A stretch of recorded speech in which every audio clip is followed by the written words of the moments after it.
সেই যে দেখেন 1300 টাকার গ্যাস আজকে 3000 টাকা হয়ে পায় না। 1300 টাকার গ্যাস আজকে 3000 টাকা দিলেও পায় না। এই গ্যাস গেল কোথায়?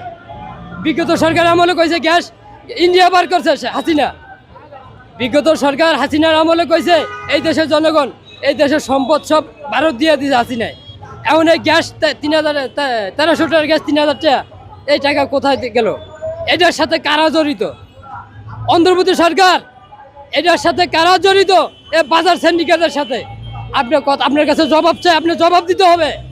এই 1300 টাকা গ্যাস আজকে 3000 টাকা কেন হলো? আর আমাদের সুশীল সমাজ আমদানি গ্রহণ পাথর সংসদে উঠে দুর্নীতির ব্যাপারে সংসদ কাঁপিয়ে লইছে। আজকে এই গ্যাসের যে 1300 টাকার গ্যাস 3000 টাকা আমদানি গ্রহণ পাথর জুনাইদ চাকি, বিকাশ নূর, এবারে মাহমুদুর রহমান মান্না, এবারে ওই যে কোদাল মার্কা সাইফুল, এরা কিন্তু মুখ বন্ধ।